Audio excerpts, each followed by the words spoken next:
Okay, I think we're going to start so we can make sure that we are on time for everyone's busy schedule.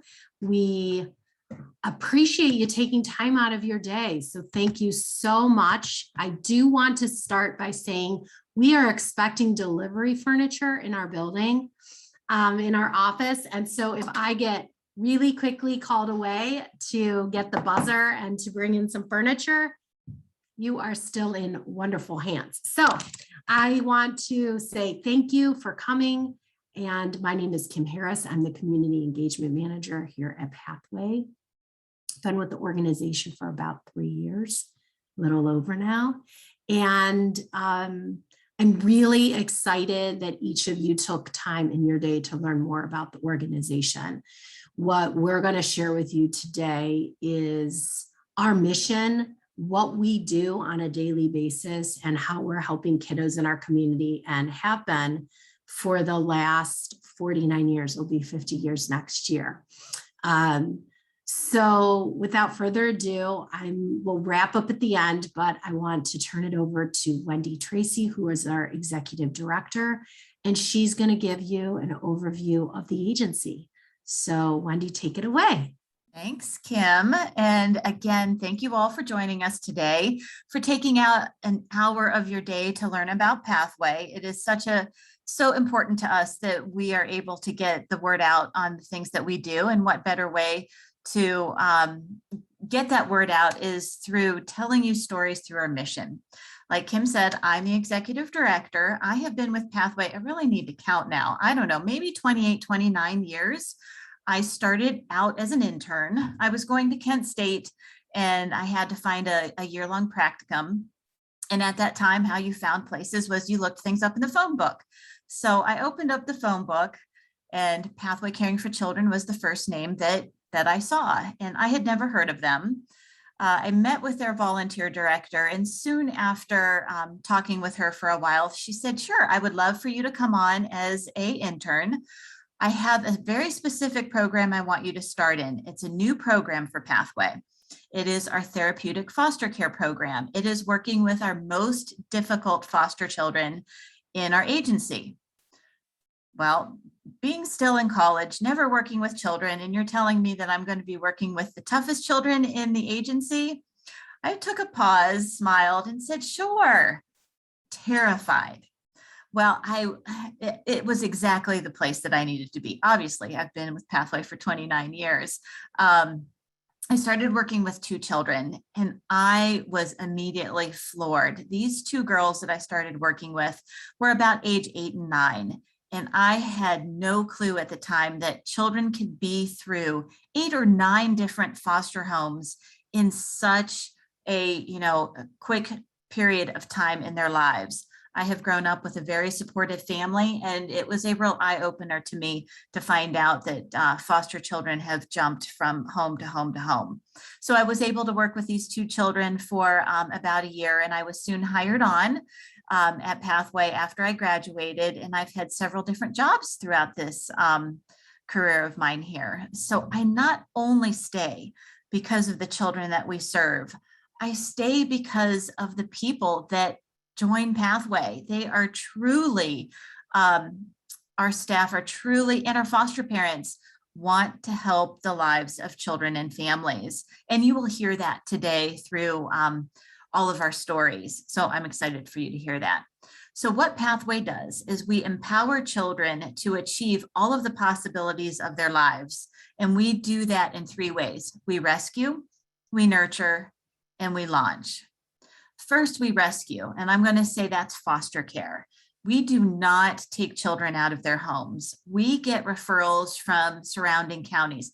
Cuyahoga County is one of our biggest referral sources, and Stark is is behind that. So Cuyahoga, Stark, Summit, Portage, Tusk, Wayne, all of those county agencies that cannot find foster homes within their own system, they refer out to us. And you will hear more in detail soon from Sonia. But just to give you an idea, we get about 50 referrals a week. We could possibly place maybe about 11 of them would be matches for our foster homes. So that kind of gives you an idea of how badly we need foster homes. Now, this just isn't a pathway problem. It is a problem all throughout the country, all throughout. There's never enough foster parents to meet the need. So if you ever have anybody say that I'm interested in becoming a foster parent, please think of us, and we would love to hear from them. And secondly, we nurture in two ways. One way is through post-adoption. We are one of the very few agencies in Northeast Ohio that focus on post-adoption. A lot of times when people adopt, or they think, they're going to live happily ever after. And of course, we hope that's the case, but when it's not, we're able to give those families a little extra support. We're able to provide a support group. We have a moms group every month that meets, and it is free to the community. And we have moms that have said, I never realized that other moms feel the same way that I do. And it is just so nice that I have somebody that understands what I'm going through. We can offer respite. We can have that child go to a foster home for a weekend. A lot of these difficult children have burned their natural supports, meaning uncles, aunts, grandparents, and they need that extra support of a foster parent that is trained to deal with certain behaviors. So we're able to support that way. And if need be, we can place a child into a foster home and the parent have retained custody and all of the information that they need of that child. We work with the parent, we work with the child separately, and then we bring them together so they can work to get back home to one another. And then we also nurture through our counseling and therapy services. We try to meet our children where they're at. So we have various different ways that we meet that need. We have individual counseling. COVID has actually helped us to be able to expand our teletherapy. We're able to do therapy through Zoom, which is so nice for those families that it works better for them. We are also in the school settings. We have about 5 different schools that we are in, and we're able to go into other schools as well. But sometimes children need that support right as something is happening, and we are able to meet that need by being in a school. And one of our favorite ways of working with children is in our groups. Our children have a very long day. They, they go to school, they come home, they have homework, they have medical appointments. So they're really busy. Just, it's a lot. So we have groups. One group that we did was called Sweet Emotions. They would come, COVID has changed everything, of course, but they would come into the office, into a group, and they would pick a song, and they would be able to listen to that song and connect emotions and those words. And it was such a therapeutic experience, but they didn't feel like they were getting therapy. Every summer, we're able to provide a camp experience for about 50 of our children. And we thankfully were able to do that this last summer. But this camp is truly transformational for our children. If it's their first time that they go, they might not want to come, and then they look totally transformed, totally different when they get off of that bus at the end of that week. So it's a really great experience. And lastly, we launch through independent living. We provide independent living for our foster children and community clients. A lot of times our foster children at age 18 are just not ready to be on their own. We do everything that we possibly can to teach them the skills that they need.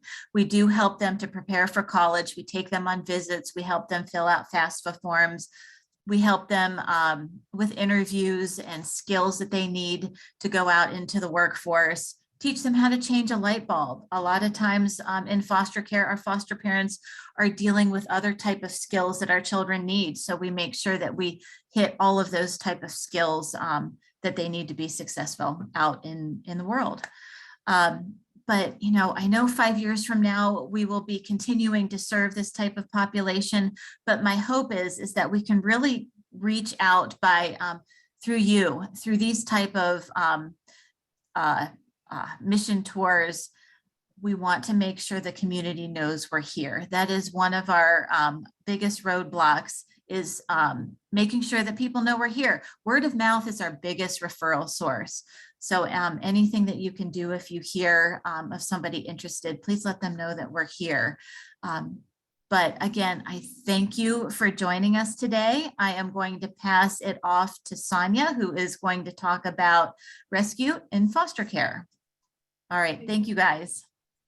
Thank you, Wendy. Hi, my name is Sonia Kern, and I am Pathways Intake Manager.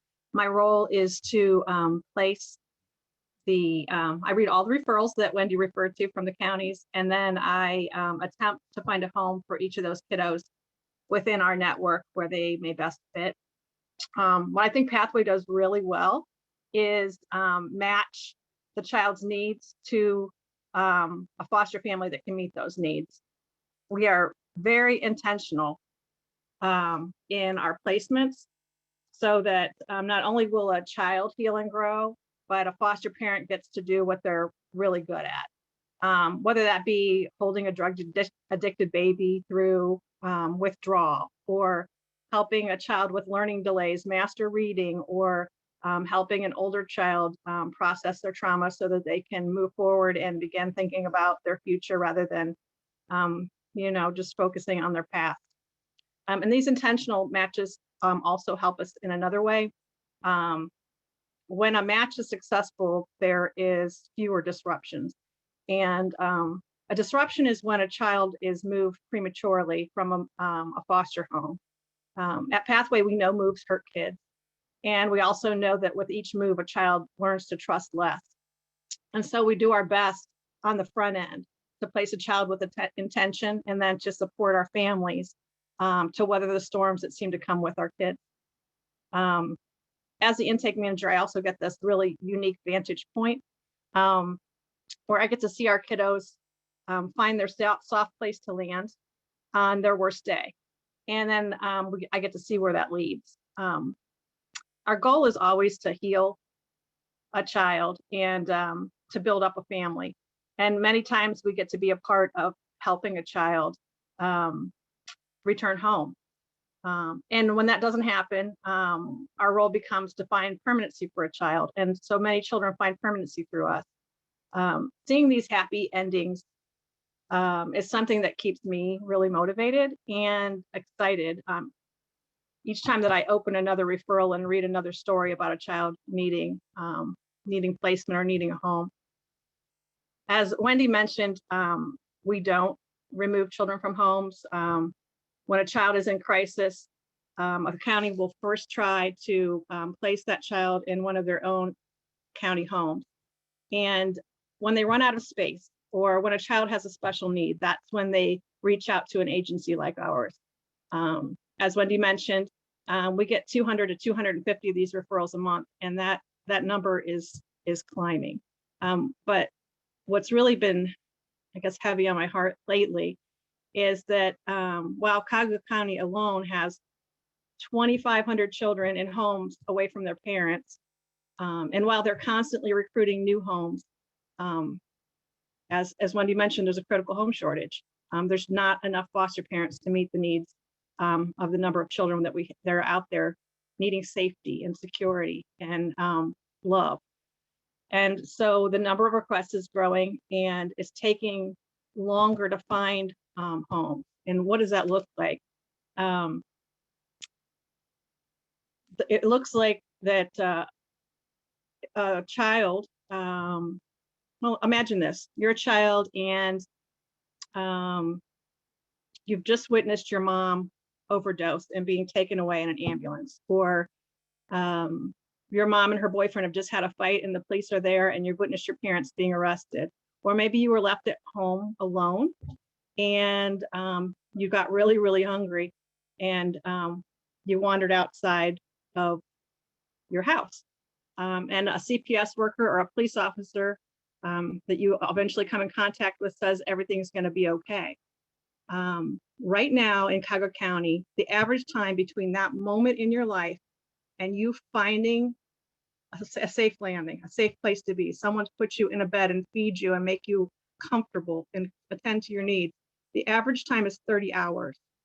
the average, so what happens between the time that someone says everything is going to be okay and the time that you find that it's going to be okay is 30 hours. Now that doesn't happen for every child. I mean, some children are placed immediately, but the back end of that is some kids take even longer than 30 hours.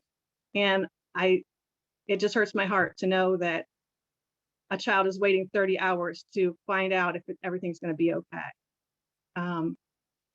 What I'm hoping that today you will leave with is the knowledge that what we do here really matters, that it's felt in the heart of a child, and the way that we do it also really matters. It changes a child forever. So we need, as Wendy said, more families to be a part of our mission, and we need to not have children sitting in an office waiting for a bed or a home. It's a great time to get licensed. Some good things have come from COVID. Much of the licensing process now is virtual. So many families are getting trained right from the comfort and convenience of their own homes.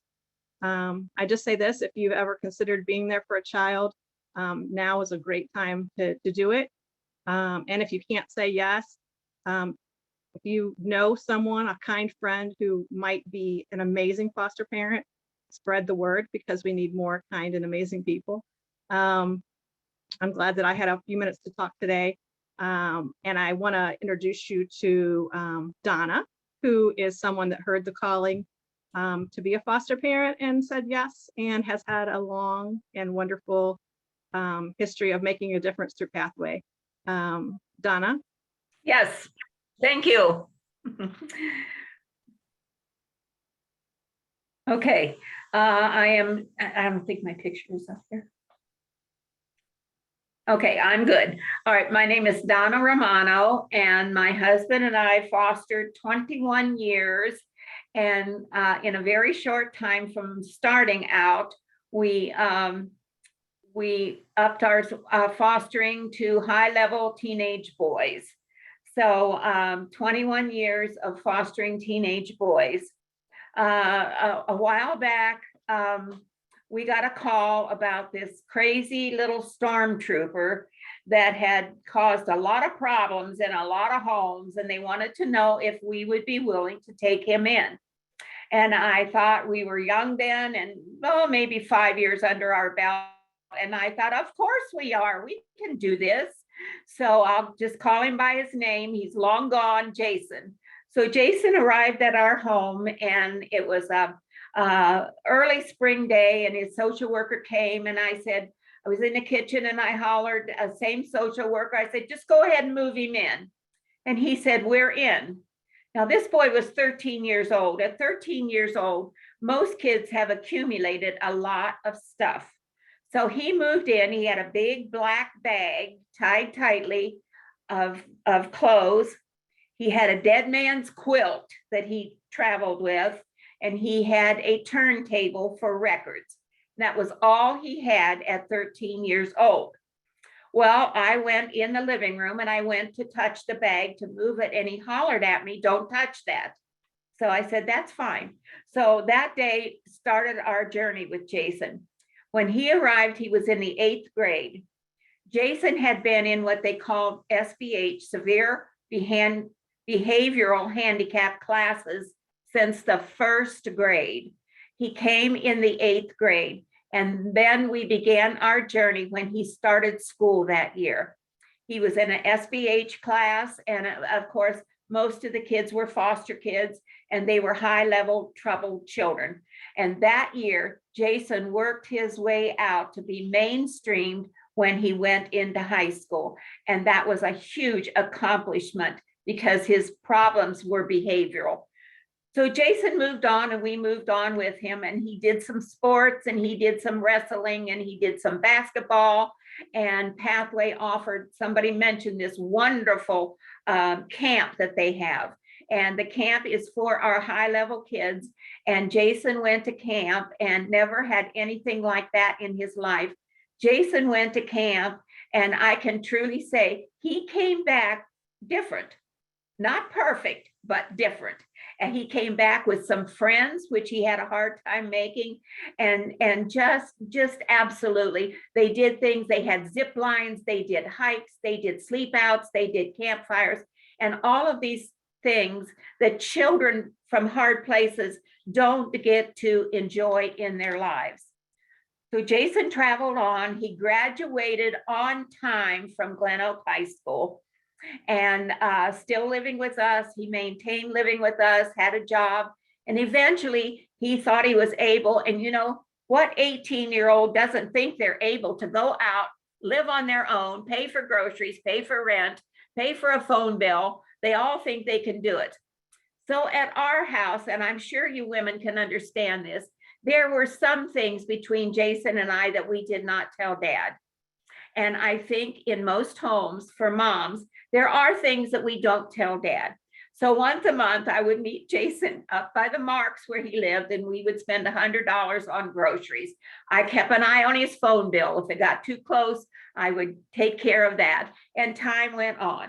But the thing with our children is the emptiness in their lives. They want to find someone to love. Jason found many someones to love. He had a lot of girlfriends, and of course, quickly he got engaged, and that wouldn't work out. So another 6 months, I met another woman that was the perfect woman for his life, and that would fall through. So just on the sideline, I want to offer you a deal. Is we have a little box of diamonds here, diamond rings. They are from Walmart, so you know they're high quality. We have several diamond engagement rings in a box at Grammy's house. So if you're ever looking for great diamond rings, we have them here from all these broken engagements. So Jason moved on and eventually met a wonderful young woman, and they dated a while. They got married. They had a nice little wedding and a reception, and life moved on. Over a period of time, they had a little girl. Now the little girl is in the 3rd grade. They live down in Strasburg, which is more of a farming town. And if you knew this little stormtrooper, they put in a big garden every year. He drives a truck, she drives a car. Jason has a good job, and life has moved on for them. But I want to take you back to the day that Jason arrived to our home many, many years ago. The day he arrived to our home, that black bag was filled with urine-soaked clothes. The foster agency, it wasn't Pathway that he was with, the foster mother, this 13-year-old boy wet his bed every night. The foster mother took all of his clothes, wrapped them up in this wet sheet, and threw them in a black bag and sent him on his way. So what our children suffer sometimes in foster care and even in their homes is something that we cannot even begin to comprehend from our life situation. So 13 years and all of these clothes in a urine-soaked sheet in a black bag. But on that day that Jason arrived at our home, we were his 15th and last placement. The day he arrived, he had been in 14 placements from the age of 7 years old to 13. 14 placements. I don't know how many times he ran away from home. He was gone for days before someone found him. But looking at his life then and looking at his life now, and as time passes in fostering, I am aware more and more that the opportunity we have to truly change a life long-term is really there. If we foster the way we want to foster. I work in the training department. We have an unbelievable training program to help our new parents come in and get on their feet and make the switch from parenting their children to parenting children from hard places. But we offer so many benefits at Pathway. I want to close today with another short story about Jason. He had his name changed to ours, and I refer to him as my son and his daughter as my granddaughter. his daughter loves artwork. And so he takes her about every 3 or 4 months to Dollar General. They live in Strasbourg, and they shop for art supplies. They were in there shopping for art supplies in November. And as they were shopping, he spends a long time with her. He was explaining different paintbrushes, but he noticed at the end of the aisle, there was a man standing at the end of the aisle. And this man kept watching them, and he just stood there watching them. And they moved over to another aisle, and the man moved over to another aisle. Well, that became alarming. And so Jason left his daughter standing there, and he went down the aisle. When he went down there, he realized this man was an Amish man. He had his hat in his hand, and Jason asked him, "Can I help you?" And he said, "Well, will you allow me to be a blessing to you?" Well, Jason had no idea what this was, and he was a bit leery of a man following them around. And he said, yes. He said, "Will you let me pray with you just a moment?" And he did. And when he was done, and he says, "Well, every year I set aside money, and I keep the money on me. And this money is donated to parents who I feel do above and beyond job with their children." He said, "I saw you in here, and I was just taken back with the time you were willing to spend with your daughter." He said, "You don't see men doing this often." But he said, "I was amazed at the patience you had as you explained paintbrushes and paint colors and all of this." So he said, "I want to give you this blessing, but don't open this envelope until you get home." So they finished up, checked out, they shook hands, and the man left. And when they got home, Jason opened that envelope, and there was a brand new $50 bill in that envelope. So their family decided to use that wisely. And at Christmas time, they bought a small, beautiful white tree, and that's their blessing tree that they keep in their home every season. They decorate it for something different. But I thought, fostering isn't just for today. The long-term ramification of helping a child get their feet on the ground and find a new life. We're looking at generational in Jason's life. He's passed it on to his daughter, and people on the outside noticed it and stepped in. But the blessing tree is in their home, and they decided to decorate it for every season. But the rewards of fostering go far beyond today, what we do in a child's life. And it has been a pleasure speaking with you, and I appreciate you being here. I am going to turn this over to Marcy. Thank you, Donna. Mm-hmm. Hello, everyone, and thank you for spending your lunchtime with us today. I hope you have a view of the sunshine before whatever gloom and doom is headed our way. Goodness gracious, batten down the hatches. But we do thank you for being with us today to hear a little bit about the phenomenal work that we do at Pathway. I am Marcy Girdlestone, and I am the mental health director at Pathway. I have been at Pathway for about 13 years. I had started as a part-time therapist when my 4 boys were very small, and now I am nearly the shortest person in my house, only my 12-year-old, and he is counting the days and the inches, probably even centimeters, until he is taller than I am. What a rite of passage for young boys. And I'm glad to hear, Donna, you still have the reins available, because we're creeping up in age, and with 4 young men, those might come in handy someday for us. So hopefully they'll be around for a while. So I have the pleasure of talking to you about our very special and unique mental health services at Pathway. We have been able to offer mental health services to the communities where we're located, not just to foster children. That is something that you can take away from today, is that Pathway's mental health services are for all children and families in the communities we serve. We currently have our main office in Stark County in Canton, and we have 2 satellite offices in Sebring and also in North Olmsted.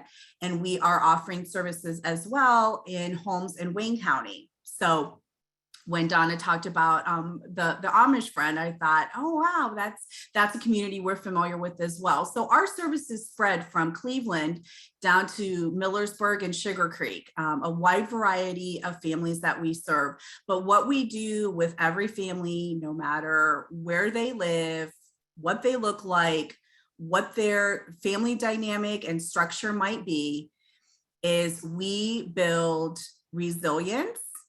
And we look for ways to help families be successful in the future. We know that we can't always change the circumstances that children and even parents have experienced. How many people are parenting right now having experienced their own forms of trauma or mental health, emotional, substance use issues when they were growing up, and now they are parenting themselves. And we know we can't erase that, but we also know that resilience builds those protective factors that strengthen our children and families to face what's coming tomorrow. And we build off of those strengths and with extreme emphasis on building relationships. Relationships are the key to what really makes Pathway special. And hopefully today in your brief time with us, you've heard a little bit about the relationships that we have with our clients and what we have with each other. And it's a very special place to work, Pathway. It's a staff that is truly dedicated to the very hard work that you're hearing about today. We have 32 staff in our mental health program right now, and they provide counseling and case management and prevention services in the communities I mentioned. As Wendy talked about, we provide services in offices and homes and communities and schools, meeting the children and the families where they're at. And we know that through those relationships that we're building with clients, then we're able to help them build those relationships within their own families. That focus on supporting the family, how many families are struggling, families who maybe 2 years ago you wouldn't have expected to have been struggling. And this pandemic has put new kinds of stress on everyone. It doesn't matter what was previously happening to March of 2020. What's been happening for the last 2 years has been impactful, and we can't overlook that. We know that the mental health statistics are staggering, and they're increasing with suicides and bullying and lack of coping skills for children. And so the work that we're doing is more important now than ever. As Wendy also talked about the need for foster parents being great, so is the need for mental health staff. There's a tremendous need for people entering this field who are willing to do this kind of work with children and families to help them be successful in their futures. So if you have anyone on the brink of exploring the course of their life, or maybe a midlife crisis, you might want to just throw out the idea that this is tremendously rewarding work.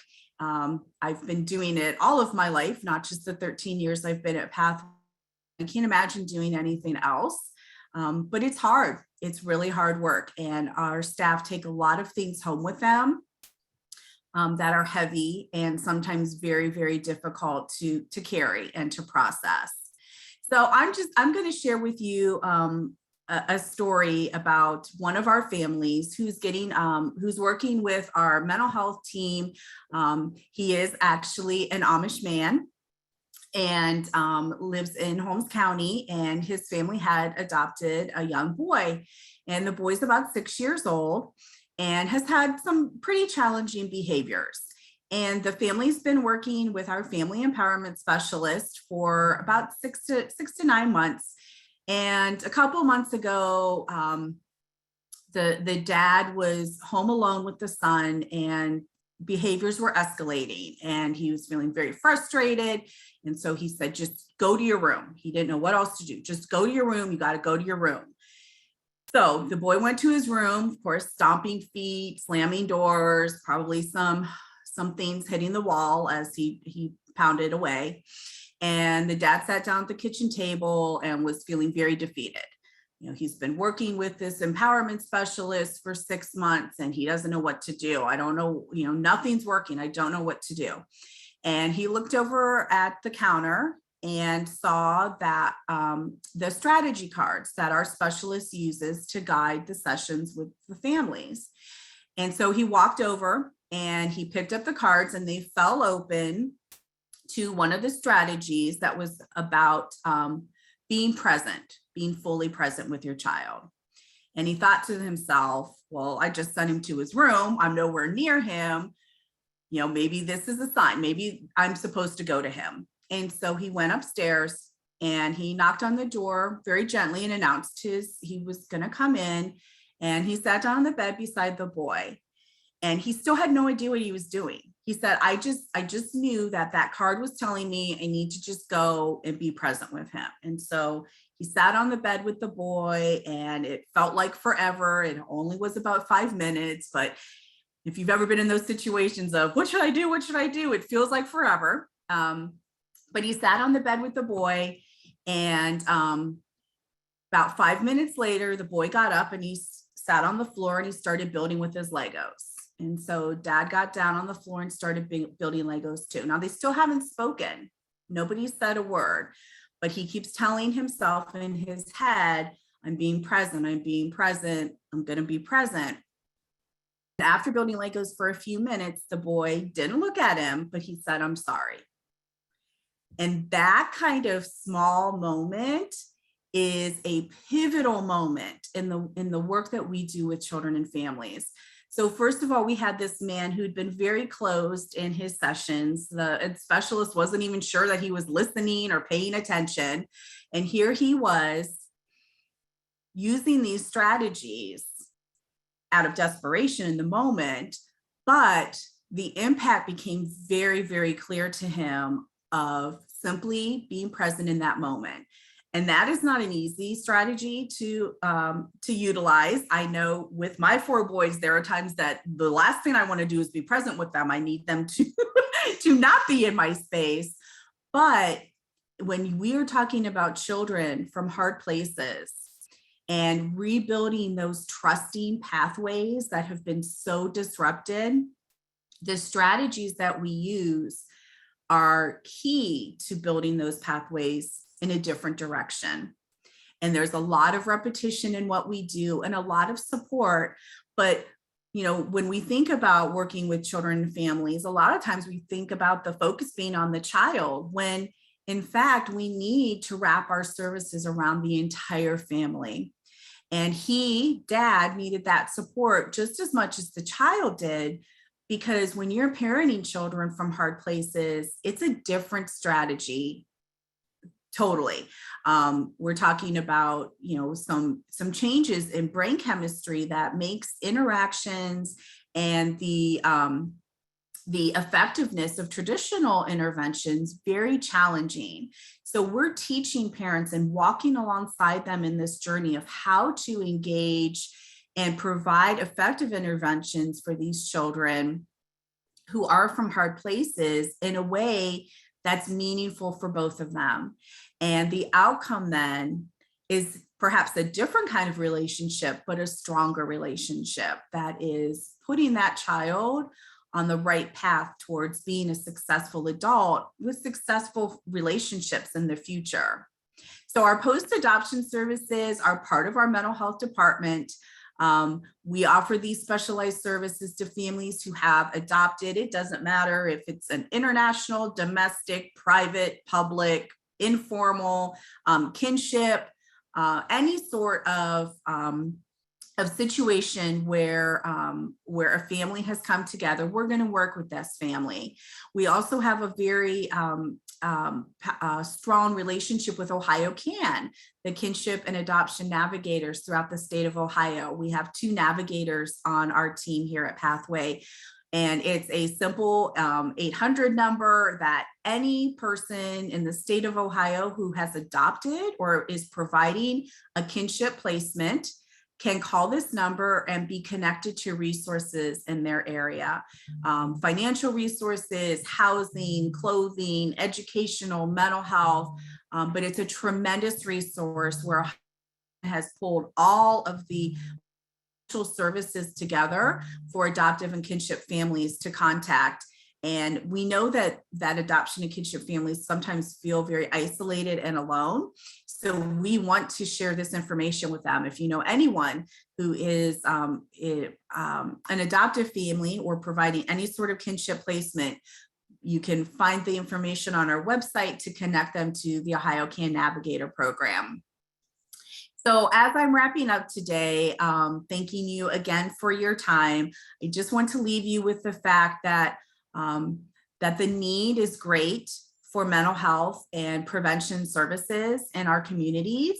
The need is great for providers of those services as well. So please don't be afraid to or hesitant to ask the questions of your loved ones if you see that they might be a little more isolated than usual or not quite engaging the way that they used to. Reach out to them. Let them know that somebody's looking out for them and somebody notices that things might be a little different for them, and then help connect them to one of the very many resources that we have in Ohio. So thank you again for joining us today, and good luck against the storm that's coming. Thank you so much, Marcy. And I want to again thank each of you. I'm Deb Garrett. I'm on the community engagement team with Kim Harris, who welcomed us all in the beginning. She had to step away for the furniture delivery. So our guests now at our North Olmsted office will have somewhere to sit, and the children that come in. But thank you again for sharing a little bit of your afternoon with us. I hope you were inspired by some of the stories that were shared today. Kim Harris will be following up with each of you. So as you go about your day or week and you think of some questions that you might have when Kim follows up sometime in the next week, you be sure to ask her those, and she can help with that. So again, thank you, be safe, and stay involved.